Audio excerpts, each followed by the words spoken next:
hard to wear these with sunglasses. I'll have to put these on first.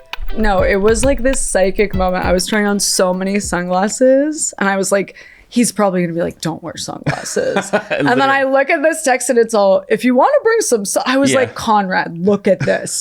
Look at this. He was like, whoa.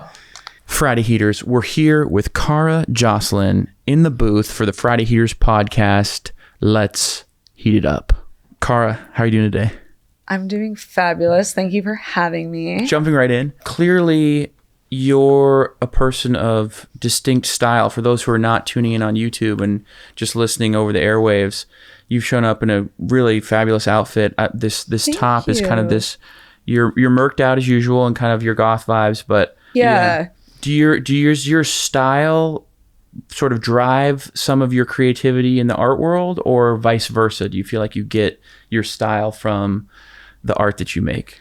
I think that there's a big difference between like fashion and style. Like fashion, you can always buy. Style, you either have it or you don't. I love that. Style has a lot to do with point of view. And it's kind of like, sometimes I feel like I'm finally realizing the outfits I wish I could have realized when I was 14, but was merely 14, had no budget, had no experience, but you know what I mean?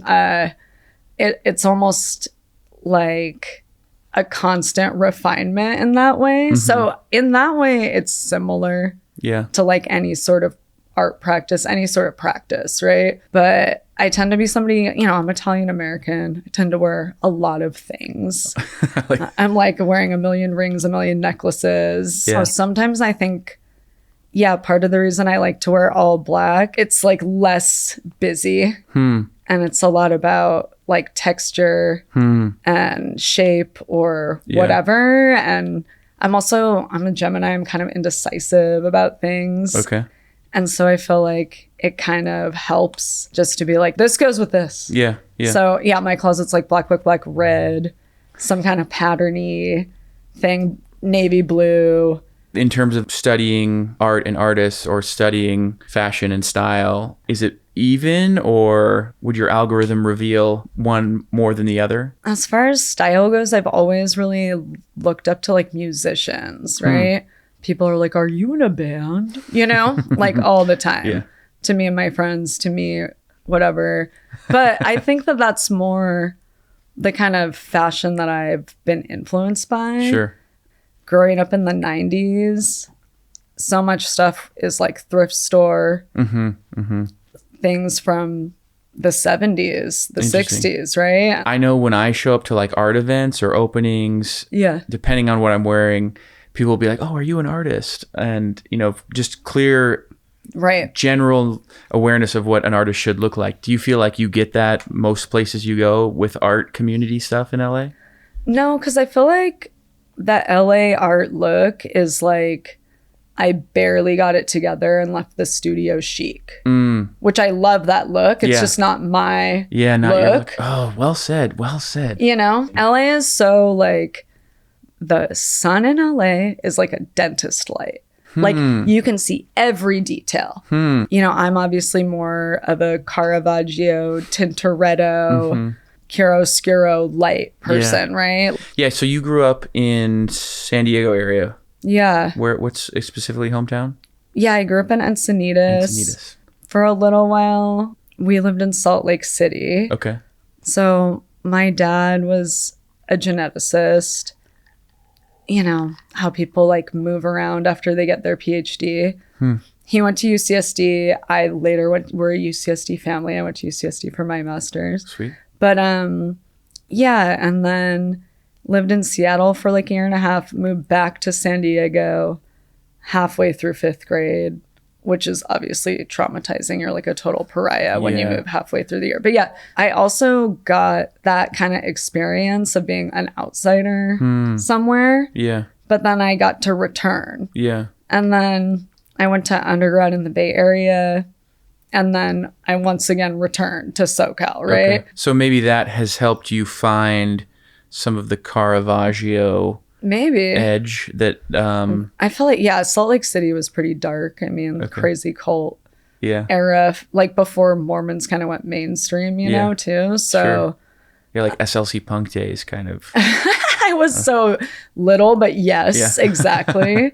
In San Diego, there's sort of this Paradise Lost vibe in general. It's gorgeous, obviously, but then you have, these ugly homogenous developments. You have the military, you have biotech, tech, all of these things, right? Yeah. This contrast. Yeah. The thing in the shadow of the thing, right? So, How do you then find your way into the creative arts? Right. Okay. Was that hard?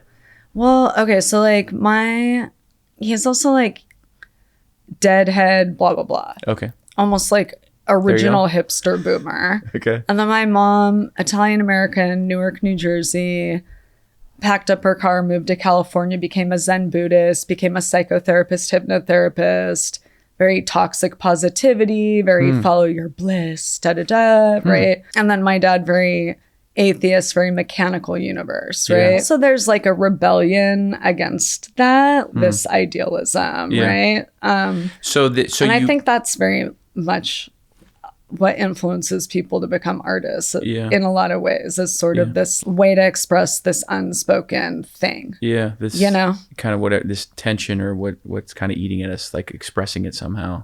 Yeah, or not just the duality, but the absurdity. These things that can kind of only be expressed through storytelling, fiction, art. They can't really be explained correctly or whatever. And did you choose visual arts pretty early on, or I was totally one of those art kids, like always drawing, like always weirdo. Yeah. Okay, rad. Plus I was an only child, so like what was I doing? Just drawing, hanging out with my dog. Like, what was it like when stuff started to pop off in your career? Was there a moment where you're like, oh, this is viable? I don't know. I feel like I'm still waiting for that. I can understand. I can definitely resonate with that. Yeah, I feel like there's no stability as an artist. Sure. So you kind of are always waiting for something bad to happen or something good to happen. Or the next, break. So maybe that's why so many artists get into like spiritual practices, because like it's really important to try to be in the present moment when your whole life is like, is it going to fall apart? Is it going to come together? Right? I don't know. How do I keep making art in this crazy, unsure state of life? But it's almost like, what else is there? Like, what is a sure state of life? Like, who has that? You might as well do what you were put on this earth to do if you're lucky enough to find out what that is. But at the same time, like, I just feel like I don't know if I have imposter syndrome, probably do. But I just never feel like I've arrived at anything. Sure. I saw Glenn Ligon made an Instagram post where he said that. And I was like, that's Glenn Ligon. You don't feel you've arrived, sir. Like, what? You're amazing, obviously. And he noted that's actually what keeps you going, is that you're trying to still get to something. Probably really healthy. Maybe, or it's really unhealthy. Well, like, there's the dark side of that. But I don't know. Because people, like... contentedness. Exactly. It comes from like a scarcity mentality, right? Like I need to get to I need the thing. I need to more. I need to be more, get more, do more, find out more, whatever it is. It's like this, we all have to reconcile with those issues. But as an artist, it's like you try to trick yourself into making it work for you.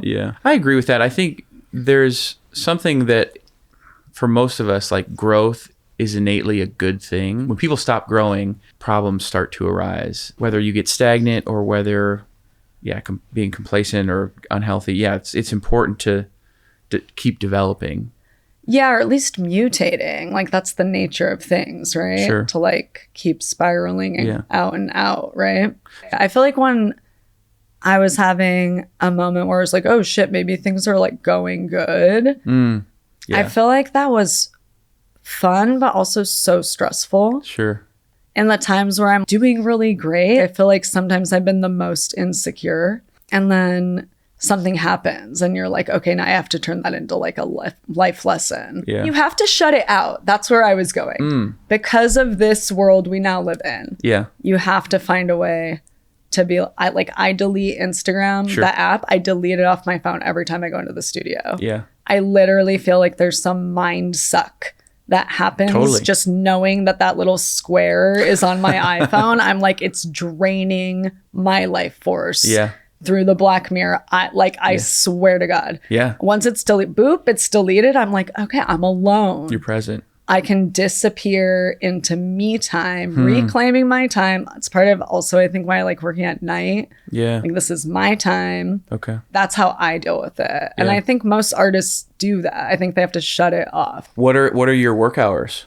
I always like to say that my favorite schedule is like if you had a really crazy flight and you had to get up super early to like go to the airport. I love late night and early morning. I love pulling an all-nighter. I love getting there at 6 a.m. I love getting there at 6 p.m. I feel like the whole afternoon for me is a wash. I need a siesta. I need to chill. Do you have to be careful to not align the late nights and the early mornings? They alternate? Well, I feel like that's the thing. Is like I don't have moderation. I have extremes that if you added it up over decades would be the same as moderation. If that makes sense. Like let's overindulge and then completely pull out instead of a little bit every day. Does that make sense? Yes. That's how it, So that's my style. Plus I've always been a night owl, always been an insomniac. The window you described is like when the world is the quietest as well, which I think is increasingly appealing because the minute the world turns on, it is on these days. Like it's not. And what is it? Yeah. It's like a sensory overload of what? I don't think we've hit on this yet, but like you primarily create in black and white. Is that true? Or am I just catching that phase of your career? You're doing airbrush in black and white is like the main guts right now? Yeah. Sure. I'm like, I don't think I had a career before I was doing that. Like, right? I was like in school, a young artist. I've been in that zone, the monochrome zone or whatever. But also I use these pigments that are car paint. And so I like to use these color shift pigments, like the blues, the pinks, the more subtle colors. Yeah. And then I do an underpainting in black. All the white is the gesso, so it's kind of like drawing in that way. Okay. Like, if you're doing a drawing, you can't really be like, oh, I'm going to do white and it's going to look like the paper. Like, obviously it's white on white paper, right? So there's sort of that same constraint to the way that I paint, to where it's like drawing, where it's like I have to erase if need it to be brighter. Like I have to sand it out. I can't go over it with white because it's gonna not look. It ruins the illusion of light. Of that like luminosity. So, and I come from mostly drawing. So I think that's why. Black and white is it's more associated with drawing.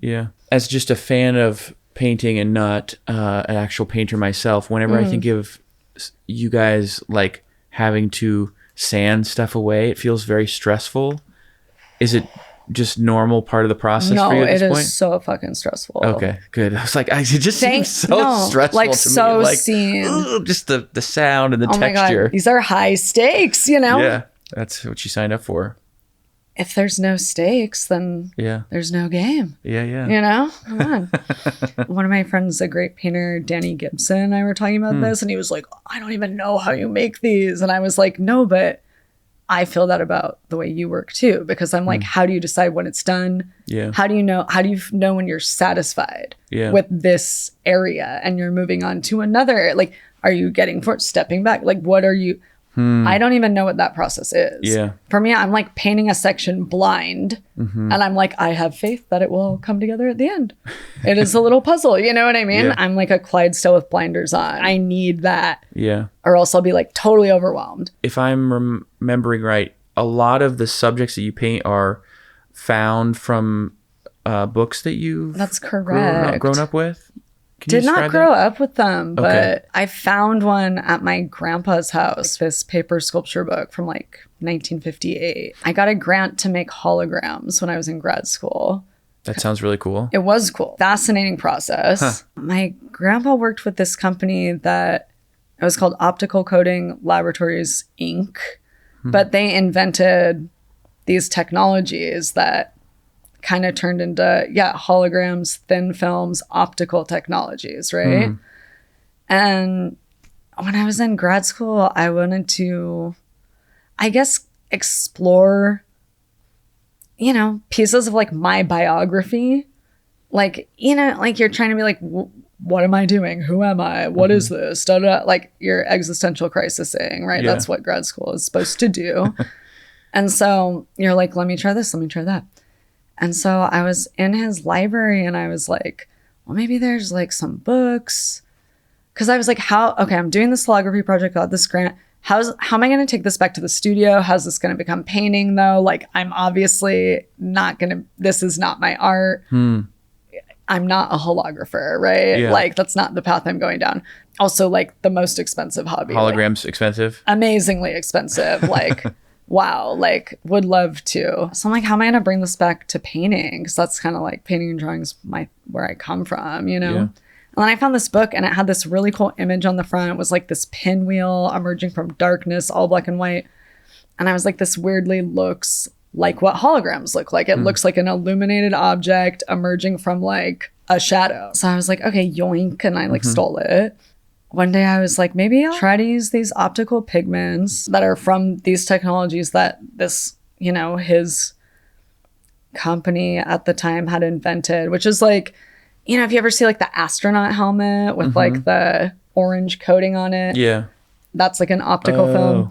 Okay. The mirror in the Polaroid camera starts off with defense contracts, then it turns into consumer goods, right? This is America. So now it's like car paint pigment, right?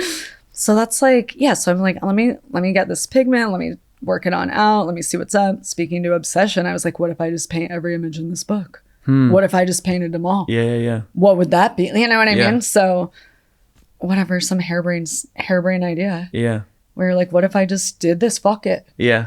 What else am I doing? Yeah. Why am I fascinated by this, right? Yeah. Do you reference those as like paper cutouts? Is like that's how they would traditionally have been seen, or a lot of it is housewife art.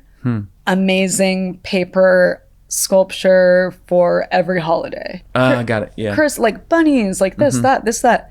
And they're very aware of art history as well.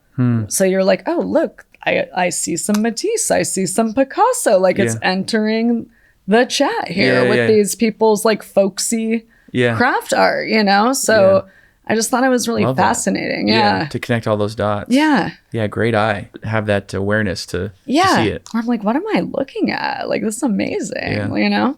Are you evolving out of like those figures and subjects and creating your own, or? I use a lot of like Photoshop editing and I'll like make it my own thing. Okay. I love this guy, but actually let's give him 6 arms like Shiva and let's put a top, and then he needs different shoes because those shoes are ugly. Like, you know what I mean? So I'm like, boop, boop, boop, boop, boop. So it's like a kind of collage-y in a lot of ways. Okay, or I'll be like, oh, look at this kind of interior scene. It has a table, but like, I kind of want it to be, what if it's referential to my studio? So I'm going to like put all these things on the table, like boo, boo, boo. It's almost like playing Barbies or something. Oh yeah. Where you're like, what's Barbie doing? Let's make her a cool room. And then like, let's get her an outfit. You're sort of like making it happen on the page, you know? Yeah. Where you're like, I want it to be this thing, but I'm starting with a tangible thing. I see the potential in this thing and I want to make it the thing that I see. Yeah. That's much more my style than like, oh, like I'm observing from life. I'm more of a shopper. Like I'm like, ooh, I like that. But what if we paired it with that? Like, you know what I mean? So totally get that. I think even, especially at this point in the conversation, it makes a lot of sense.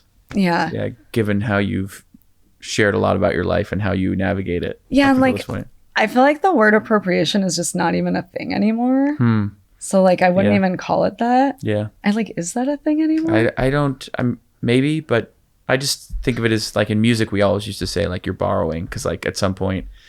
Oh no, but real artists steal. Yeah, real artists steal. Yeah. I'd rather, I'm a thief. Okay, nice. I'm not giving it back. Yeah. I'll just take it. In myth and storytelling, the trickster redeemer character, like steals fire from the gods to give it to the humans. You know what I mean? Like this is the role, This you know? is the role. Maybe that's just overly romantic, but I like it. Yeah, I like it. I'm a romantic. Yeah. A romanticist. Also, just wanting to hit it, just 'cause you recently got married. Oh, yeah. And you married a fellow artist. Yes, Conrad Ruiz, my husband. Yes. We've been together since 2013, but have only been married a year. Tell us the whole I love journey. being married, though. That's great. Yeah, I never thought I would get married. I thought it was like, when I was younger, I was like, I never want to get married. It's anti-feminist, doesn't da-da-da. And then I was like, I want to express this in this way. Like, traditions are actually maybe important. Sure, yeah. I'm assuming then more perks than drawbacks to having two artists combined. That's interesting, yeah. Because, like, a lot of my friends who, when they're dating, they'll be like, either I don't want to date another artist, or I'm dating someone who's not an artist and I thought it would be good, but it's kind of weird. Or like, oh, I'm married to someone who's not an artist. I can never be with an artist. Like, you're correct. That is like a position. That's that everybody takes. Yeah, I can't imagine not being with somebody who's obsessed with art and like who you can just talk to about it. Do you feel like your creativity influenced his creativity or vice versa? Oh my God, yeah. And also like, we also have had like, don't tell me your opinion. I need, you know what I mean? Whatever. It's too early. You do have to figure out boundaries. Yeah. Like, oh, I shouldn't say that to you. Oh, like I need to tell you what, like, this is specifically the kind of feedback I'm looking for or whatever. Yeah. But then you get into the groove. Did you establish some of those like more clinical boundaries and check-ins or rules early on? Or of course. Wow, yeah. Go you. That's I mean, great. not like in some, this is, now we're so, like, obviously it was more messy than that. But I've dated people who felt almost threatened by me being an artist, or like, we go to openings and they're like, oh, this is so boring, or like something where I'm like, I guess it is maybe boring. Or like you date somebody who like they wanted to be an artist and they gave it up. That's the worst. An artist and an art historian, that could work. That's a good thing. Like anybody who's got something to say, who gets it, who's interested, who knows the vibe, who knows that, because part of being an artist is like, communicating with the dead. You're talking to every artist that's ever lived before, right? And like that's pretty interesting and unique. Right? Like that's weird. So, I mean, so somebody who does that in another way, I think that's who we all end up being around anyway, right? People who are in our cultural corner. Do you see yourself like as an artist carrying on some sort of like spiritual connection to artists of the past when you're talking about like creativity and dead artists? Like, is that what you're referencing? Well, for instance, here's ancient art, and then there's medieval, and then there's Renaissance, and then there's all the way to modernism. In any press release, it'll be references, right? Sure, So everything's built on this, right? Of it all. The connections. Exactly. I was gonna say, when you were in a band, didn't people say like, what do you guys sound like? And you'd be like, this meets this. Like that's what they're expecting, right? This meets this meets this, or something. But then at some point, once you become defined enough, like it's just that's the band, that's the artist, that's the sound. And I don't know if musical artists, I don't know if it's quite as effortless with visual arts. When I first started the project in grad school, I was like, what if light and space and Baroque painting got together and had a baby? Those things don't seemingly maybe go together. But like, I was like, they do. I feel like you've succeeded at that. Thank you. Well, there you go. Cool vision to have. I'm still trying. It's less about the cult of personality if you think about it that way. Andy Warhol. Okay. Beginning of cult of personality, right? If somebody's like, oh, my references are like Andy Warhol, like, wouldn't you roll your eyes? You'd be like, okay, I like Andy Warhol. You think you're gonna be the next Andy Warhol. Like that's Kim Kardashian is the next Andy Warhol. Like, who is that? I can tell you my era in music, it was like the amount of like Coldplay references on bands' bio lists. What's currently on rotation in the studio? Are you one to like try and keep the studio silent? Do you have music? Do you do podcasts, books on tape? So I feel like music is so distracting. Yeah. I do audiobooks. Cool. I don't do podcasts. Okay. It's long Weirdly. form. Long form. I mean, I do a lot of fiction, Okay. sometimes nonfiction, but I feel like that's what podcasts are for Yeah. in a lot of ways. Yeah. for But, you know, a lot of these authors I was into before audiobooks were really like the premier format for reading. I was really into cyberpunk, Octavia Butler, you know, and I get, like I said, I really like to indulge. Like I will get obsessed. So I'll be like, I will read every book you ever wrote, like in order. Yeah. And then I'm like, oh no, I read them all. Yeah.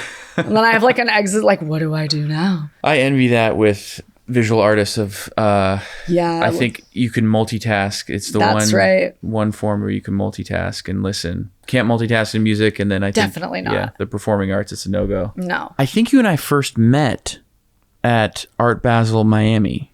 Perhaps.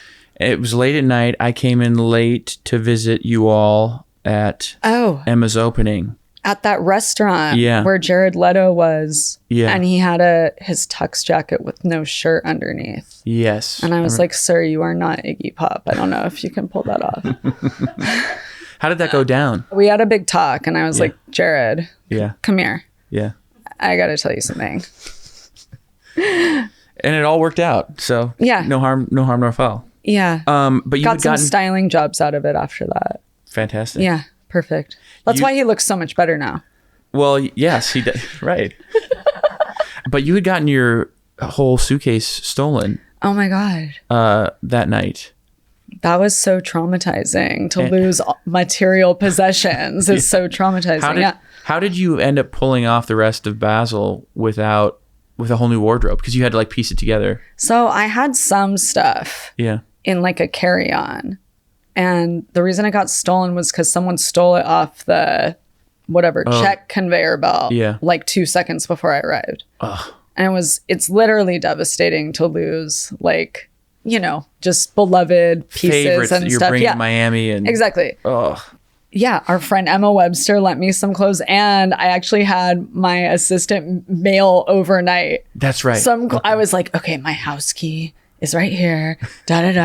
Mail me some shoes. So I like have shoes. Yeah, it was literally just like so like vain and dumb, but also like real. You know what I mean? It's like an important week for the industry. But you know, that kind of changed my life though in a weird way. Like I actually, you know, go in and out of being a shopaholic a bit.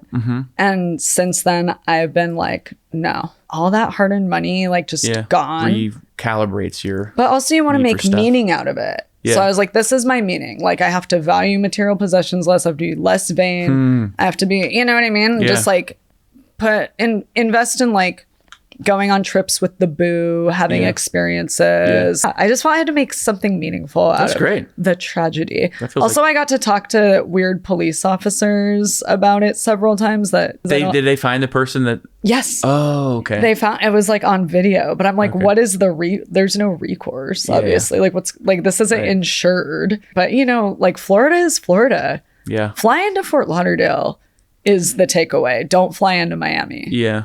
That's the real takeaway. I'm an Alaska Airlines guy, and I think they fly into Fort Lauderdale, so that's there you go. Yeah. As an artist, do you feel like things are starting to normalize past like, oh, everything's falling apart, everything's collapsing, or still a little bit of dread? I feel like what you're talking about specifically is the market. Is that correct? There's been a lot of conversation about needing to adapt, reinvent itself in some ways. Do you think that's possible? Do you think that's going to happen? It's so difficult to like prognosticate. First of all, tech like has, I think, become sort of the new finance. If like in the American Psycho 80s, there was like Wall Street finance, and in 2025 there's tech, right? There isn't a culture within tech of trying to like cultivate collecting. I think about the first episode of Sex and the City. There's this like finance guy and the chicks are like going back to his fancy place, in Manhattan. And he's kind of luring them there by being like, oh, I just bought this Ross Bleckner painting. And I'm like, oh my God, Ross Bleckner, he's in Sex and the City's in the first episode, you know? Yeah. And I don't, like, if that's like a caricature Sure. of like a collector in finance in like the early 90s in Manhattan, right? Yeah. That is not a thing now. Yeah, it doesn't quite exist yet in tech. I like yet. That's very good. Yeah. Hopeful. Listen up, tech guys out there. Right. Probably a lot of it to me is going to get a little more regional, if that makes sense. Like, I feel like culture in Europe is probably not going to stop being art appreciators. Yeah. But culture in America might, if that makes sense to you. Yeah.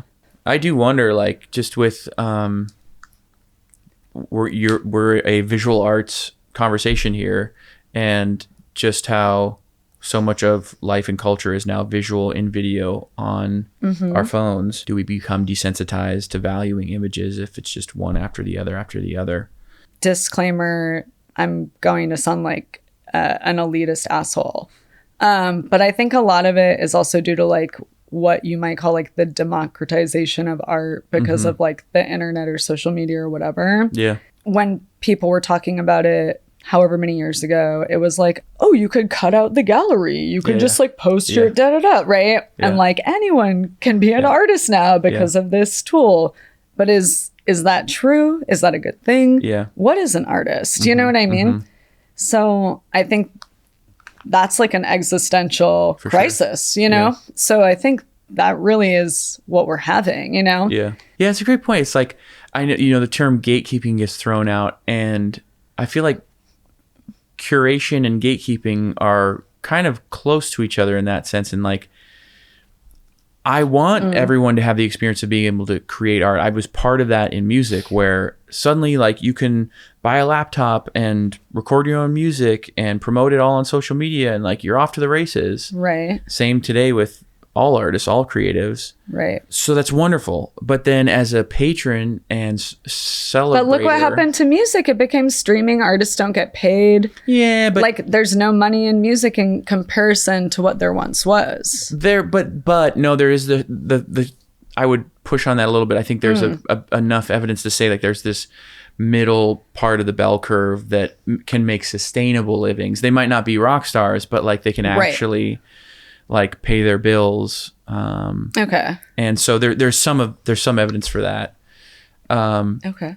But just that like as a celebrator, as a patron, I can't like take in that fire hose of all these artists. So like I need some gates to be like closed off, or I need some curators. Maybe gatekeeping is not what I want to like promote, but some sort of like framework or boundaries to make sense of it all, maybe, at least for me.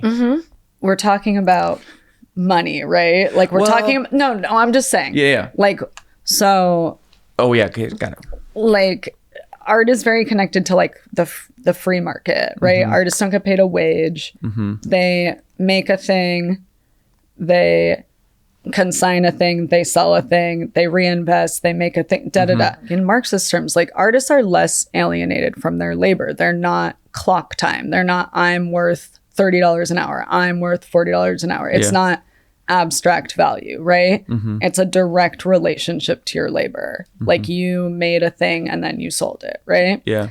So in that way, I think for me, and you know, I think that for many, that is desirable, right? That's a desirable relationship to your own labor. Sure. But it's precarious because of, you know, free markets are not stable, right? So it's a double-edged sword. So yeah, so what we're talking about is making money off art. We're not talking about art. We're talking about industry. So just saying that. Okay. Yeah. I just want to clarify. Right. Yeah. Because that's helpful.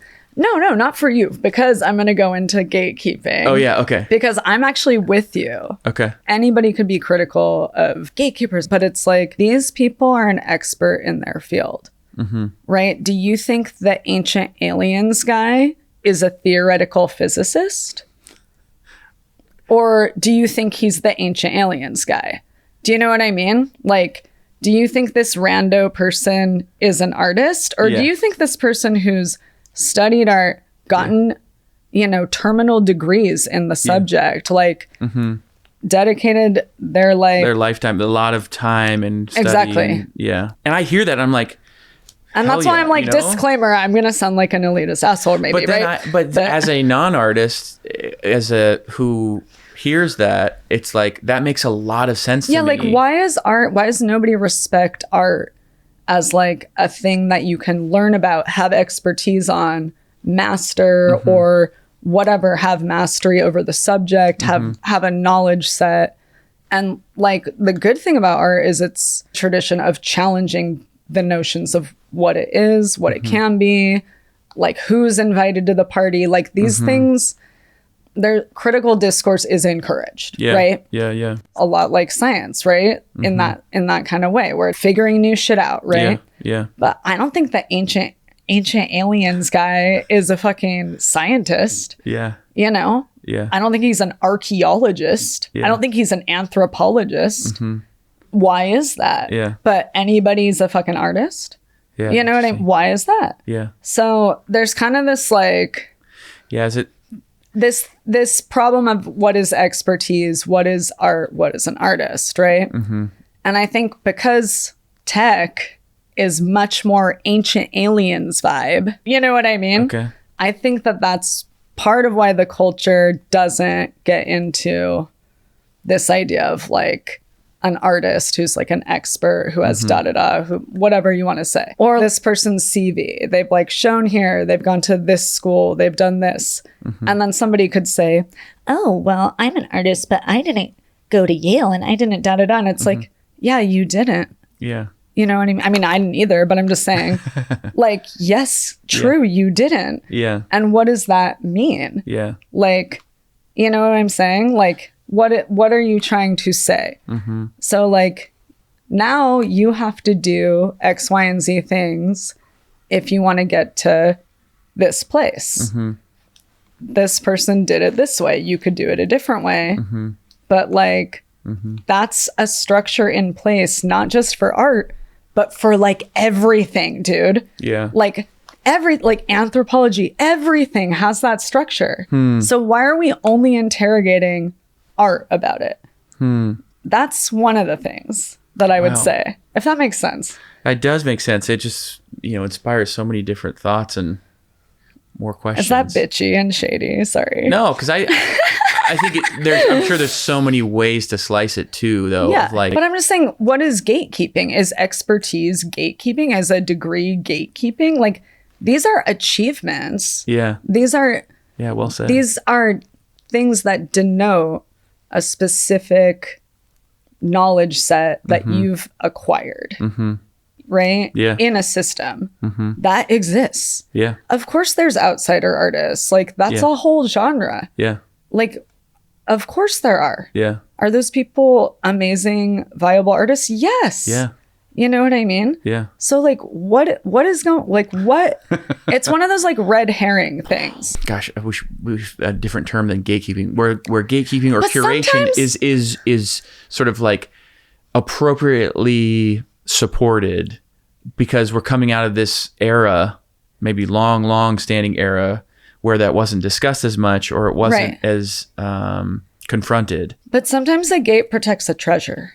I like that. You know? Bad. Not everything accused of being gatekeeping is what that signifies. Yeah. Some of it is protecting, stewarding, a tradition, great word, whatever you want to say, protecting what's sacred. Like, if I have something sacred, yeah, I'm going to build a fucking gate. I'm going to put a moat around that shit. I'm going to get guards with weapons. I'm going to get a sharp knife. Yes, I will protect what is sacred. Yeah. But any rando Real Housewives chick can make a fashion line. Is that Hermes? No, it's not. No. Is it priced very high? Maybe. Yeah. You know what I mean? So, and then I think there's also like the thing with galleries, right? Because it's all like super cult of personality right now. It's almost like, instead of being like cut out the middleman, go straight to collect. It's almost like galleries are more important than ever. Yeah. I think again, for me as a fan, the gallery helps me to make sense of all the options. And so And then too, it's just like a record label. You can start to see like certain gallerists choosing certain artists that they're into. It's like, oh, exactly. Like I fuck with that style. Like I want to be associated, or I'm interested in what that record label is putting out or what that gallery is putting out. Yeah. And so I only have to track that. Like people oftentimes will be like, yo, what has he just seen this week? And it's like, well, we were at this gallery, at this gallery, at this gallery, because I know those galleries, I know those names. I mean, I guess because I repeatedly go to those and have relationships. Because you like them. Because I like them. Yeah. But like the artists, I'm like, okay, wait, that person's name, they were doing, how does it, you know, it's like. Well, there's way more artists than galleries. Right, yeah. Yeah. Mm-hmm. And that's when you start getting into like the luxury goods conversation, right? Like, how's it presented? Is it presented as like a thingy you could get off Etsy? Because there's a bunch of stuff that looks like this on Etsy. Or is it like, this is an artwork made by an artist. There's nothing like it in the world except at galleries, right? So I think it's also like selection maybe needs a reckoning in that sense, or like something. Yeah. And then I also think just art speak is so annoying now. Yeah. Remember how Art Forum used to have people writing things like about Mike Kelly and like... That might be before my time. No, like when I was in grad school, I would check out Art Forum. They had them all bound by year. Oh, whoa. In the library. So you'd be like 1992, every art form from 1992 or whatever. Yeah. And I was like, what?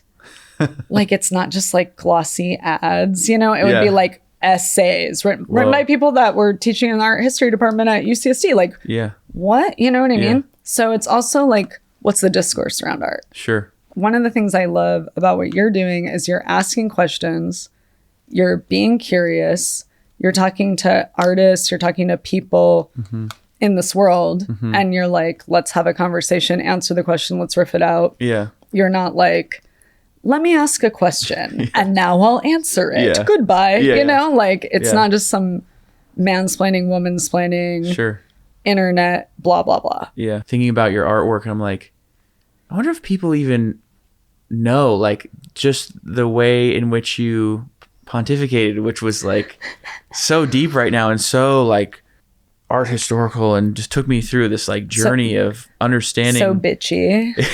And then like, bitchy chic. Bitchy, yeah, no. Just high level. And and these like sleek black and white kind of mysterious paintings, like beneath it there is this like force of a person. I just think it's cool. That's nice. Thank you. Yeah. That's cool of you to say. Yeah. I like to think of it like, okay, like you're a court painter, like that's a good cover. You're bringing the mysteries, but like under the cover of like, I'm a court painter. Yeah. Right? You're delivering it as entertainment. Yeah. You're, you know, and that, I feel like once again, like at best, I feel an artist can occupy that, a trickster redeemer role. I just am like, let's at least keep that going. Yeah. Don't give up on that project, you know, like, and I hope artists don't give up on that project. I hope people aren't just painting boring vases and like being like, I'm good. Yeah. Like me, you know what I mean? Like a little bit crazier than that, please. Yeah, I think we can, you know, let's get into the things about the human condition, time, like every, like, right, like whatever art does that nothing else can do. Yeah. Like I feel like there's this weird equation of like, if it's accessible, then we have to like cater to the lowest common denominator. I don't think that's true. There's a level of accessibility that isn't, you know, that. I think we figured some stuff out. Yeah, we figured it all out. Jared Leto, the art world, call us. We're consulting. We're ready. We're ready to consult. Friday Heaters, that was Cara Joslyn jumping in on the Friday Heaters podcast. Man, mind blown. Learned some great stuff. Catch you next time. Thanks, Cara. Thanks for having me. Yeah.